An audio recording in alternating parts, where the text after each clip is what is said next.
Ibizenesi la Magama. Wahenga waamini. Kusoka Dodoma, Tanzania. Sema kweli Daisy. Kwanza kabla hujawasema wahenga, naomba uweke rekodi sawa kwamba idadi ya watu waliokuzidi umri kamwe haiongezeki, inapungua tu.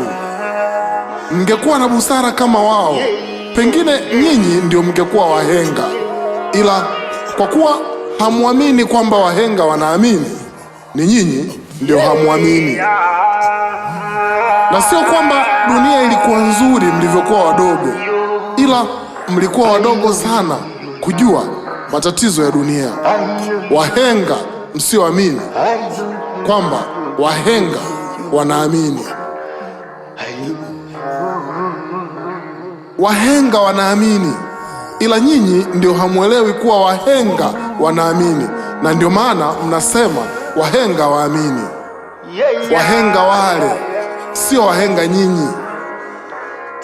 Walisema mwanaume mwenye haraka ya kupata mtoto ni yule anayeoa mwanamke mwenye mimba, na sio nyinyi mnaokimbilia kulipia mahari, kulipia kitu chenye wengine wameshakifaidi sana bila kutoa hata 100. Ukiona mbwa anakula mifupa, usije dhani anapenda mifupa kuliko nyama, ni vile tu hakuna aliyempa nyama. Wahenga wanaamini, ila ni nyinyi ndio hamuamini. Ukweli ni kwamba kikapu chako hakiwezi kukuchotea maji, ila haimaanishi hakina maana pia kwa muuza maembe. Mhenga usiamini. Walisema mbuzi anayeshinda na mbwa muda wote, kuna siku atataka kujaribu kula nyama. Je, nyie mnaamini au nyinyi hamuamini?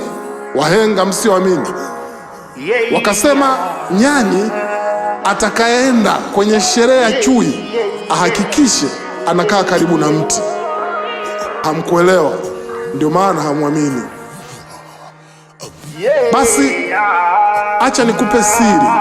Ni wahenga ndio waliosema kasi yako ya kuzungumza haitakiwi kuzidi kasi yako ya kufikiri.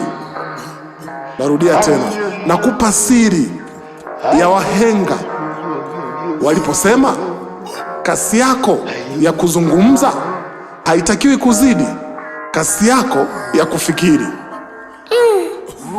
Unasema kweli? Halo.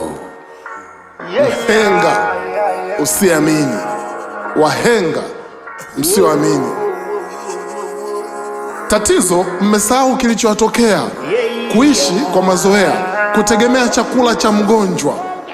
Maskini ya Mungu msivyopenda kufikiria, wala hamkuwaza kwamba ukiishi kwa kutegemea chakula cha mgonjwa unakuwa kwenye lose situation.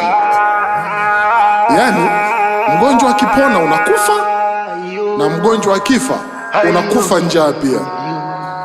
Sasa hiyo njaa mlioipitia hiyo ndio wenzenu wasiouguza walishaizoea miaka na mikaka.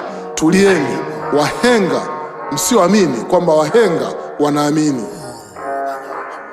Wahenga na nyinyi, sasa nani asiamini? Wahenga wanaamini, nyinyi ndio msioamini, na ndio maana hamuamini kuwa wahenga wanaamini. Mnasema kweli kwamba bado hamuamini kwamba wahenga wanaamini? Sikilizeni nyinyi. Walisema nyumba sio nyumbani, chagua majirani kabla hujachagua nyumba.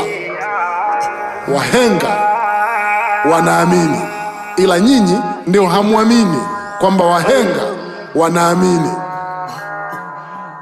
Mnasema kweli wahenga hawaamini? Mnasema kweli? Wanasema kweli? Unasema kweli?